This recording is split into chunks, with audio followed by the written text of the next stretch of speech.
Ndugu zangu wapendwa, karibuni katika tafakari ya neno la Mungu. Leo ikiwa ni tarehe 30 ya mwezi Septemba, siku ya Jumanne, juma la 26, juma la mwaka C, mwaka wa kanisa.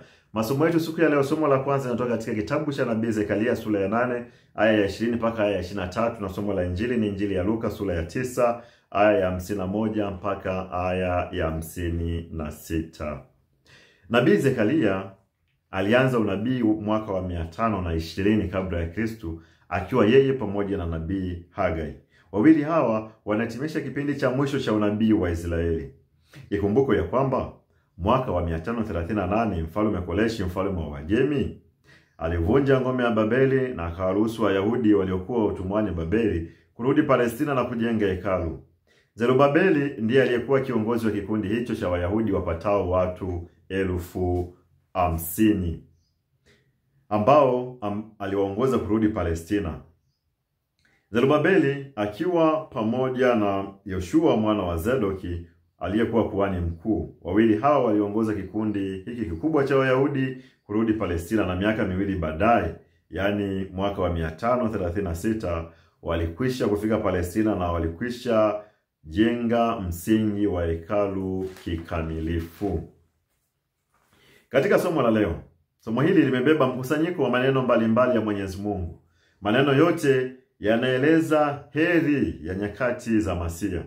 Nyakati za kimasia itakuwa ni nyakati za ustawi, nyakati za raha na nyakati za amani chini ya baraka ya Bwana atakayekuja katika Sayuni. Watu wa mataifa mbalimbali wataenda Yerusalemu kumtafuta Masia na kuomba fadhila zake. Pia watu wa mataifa mbalimbali wataambatana na Wayahudi katika kumtafuta Masia. Maneno haya yalikuwa ni unabii wa Zekaria kuhusu ujio wa Masia, na yalitimizwa kwa kuzaliwa kwa Yesu. Masia hakuja kwa ajili ya Wayahudi peke yake, bali alikuja ili kuwakomboa watu wa mataifa yote, na kila muaminie hatapotea bali atakuwa na uzima wa milele. Kwa hiyo unabii huu ndio ambao ulitimizika kwa kuzaliwa kwa Yesu, ambaye alikuja kuokoa watu wote, walio Wayahudi na wasio Wayahudi, watu wa makabila mbalimbali, watu wa rangi mbalimbali, na watu wa kutoka katika mataifa mbalimbali. Kila ambaye atamwamini Masia huyu, basi atapata ukombozi kutoka katika utumwa wa dhambi na kuingia katika ufalme wa Mwenyezi Mungu. Wanadamu wote tumekwisha kutenda dhambi, na wote tulirithi dhambi ya asili. Na dhambi hii sasa ilimpasa kila mmoja kupata adhabu kutokana na dhambi hiyo. Lakini baada ya ujio wa Masia, yeye alitulipia deni hilo la dhambi na kutukomboa kwa damu yake takatifu na kutufanya kuwa taifa takatifu la Mwenyezi Mungu na wana wa Mwenyezi Mungu. Hivyo basi, Yesu alikuja kwa ajili ya ukombozi wa watu wote, walio Wayahudi na wasio Wayahudi. Na kutoka katika somo la injili siku ya leo, injili hii ambayo inatoka katika injili ya Luka sura ya 9 aya ya 51 mpaka aya ya 56. Kwa mujibu wa injili ya Luka, ukombozi wa watu wote ni lazima utendeke katika mji wa Yerusalemu. Kama ni hivyo basi, mwinjili Luka anaeleza kwa ufasaha matendo makuu ya Yesu katika safari ya Yesu ya kwenda Yerusalemu kwa ajili ya ukombozi wa wanadamu. Hivyo matendo makuu na mafundisho makuu ya Yesu yote yameelekezwa katika tendo lake kuu la ukombozi wa wanadamu huko Yerusalemu. Tendo la ukombozi wa wanadamu linalohusu kifo, ufufuko na kupaa kwa Yesu mbinguni. Yote haya matendo makuu yalitokea katika mji wa Yerusalemu. Na katika injili ya leo, Yesu anafunga safari ya kwenda Yerusalemu, lakini isivyo bahati, Wasamaria, wakazi wa Yerusalemu, hawakumpokea Yesu. Ikumbuke kwamba pia Wasamaria na Wayahudi hawakuwa na mapatano. Kwa hiyo walikuwa ni waasimu, maadui, hawakuwa na maelewano baina yao. Yesu akiwa Myahudi pamoja na Wasamaria hawa anakumbana na udhibiti, anakumbana na ukataliwa kutoka kwa Wayahudi. Na Wasamaria vile vile pia waliwadhibiti Wayahudi waliokuwa wakienda kuhiji Yerusalemu.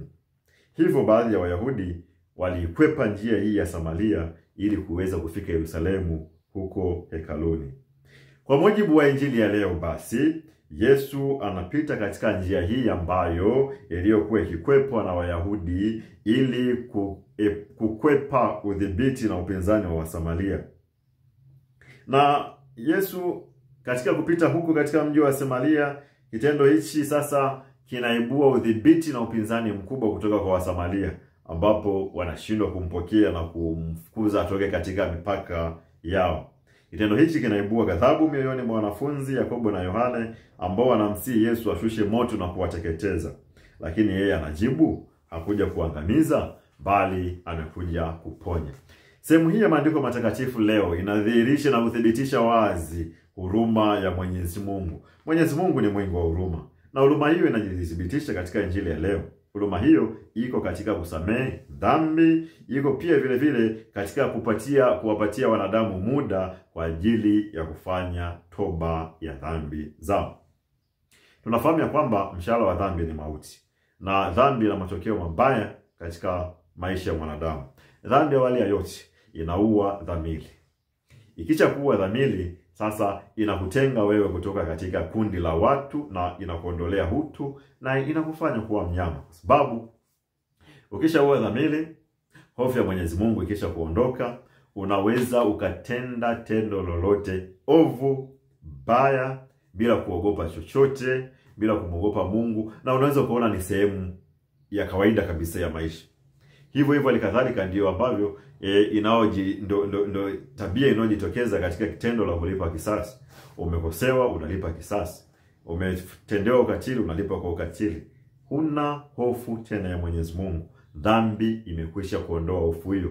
Kwa hiyo tendo lolote ovu unaona ni kawaida. Ukishafikia katika hatua hiyo, umekwisha kufa kiroho. Umekwisha kuwa mnyama, si mwanadamu, una utu. Kwa sababu misingi ya utu inapaswa itawaliwe kwa hofu ya Mwenyezi Mungu. Hayo ndio matokeo mabaya kabisa ya dhambi. Na ukisha kufika katika hatua hiyo, umekwisha kufa. Na adhabu ya Mwenyezi Mungu sasa itakuwa iko mbele yako siku zote. Lakini Mwenyezi Mungu anatupa nafasi ya kufanya toba ya kweli. Toba hii na kujinyenyekeza kwa Mungu kwa ajili ya dhambi zetu na kuomba msamaha wa dhambi. Hii ni nafasi ambayo Mwenyezi Mungu anatupa kila inapoitwa leo, ili tuweze kuwa wakamilifu kama Baba yetu wa mbinguni alivyo mkamilifu, kama tunavyoelekezwa na Injili ya Mathayo sura ya 5 aya 48. Hiyo ndio adhima kubwa ya Mwenyezi Mungu kutuleta sisi hapa duniani. Kwamba tukisha kumjua na tukisha kumpenda, haya sasa kumjua na kumpenda na kumtumikia yatuongoze katika kuishi maisha ya adili hapa duniani. Tuishi kwa kupendana, tuishi kwa kuchukuliana kindugu, lakini kila mmoja sasa adhibitishe na onyeshe ile hofu ya Mwenyezi Mungu kwa njia ya matendo. Na hapo sasa tunaishi kikamilifu, na Mwenyezi Mungu sasa anapata ile heshima kutokana na matendo yetu. Kwa hiyo katika somo la Injili ya leo tunathibitishwa na kukumbushwa huruma ya Mwenyezi Mungu ambayo iko juu yetu katika maondoleo ya dhambi, na huruma hii ya Mwenyezi Mungu iko katika kutupa muda sisi ili tuweze kuishi maisha ya ukamilifu zaidi tukiwa hapa duniani. Tuyakumbuke maneno haya na daima yawe mwongozo wa maisha yetu ya siku zote ya Kikristo. Tuweze kuishi kikamilifu, tuishi kitakatifu, na tumpokee na tumkaribishe Yesu katika maisha yetu ya siku zote. Katika tafakari ya leo ulikuwa na mimi Padre Kefa wa Jimbo Katoliki la Geita. Kubariki na kukulinda Mungu Mwenyezi, Baba na Mwana na Roho Mtakatifu.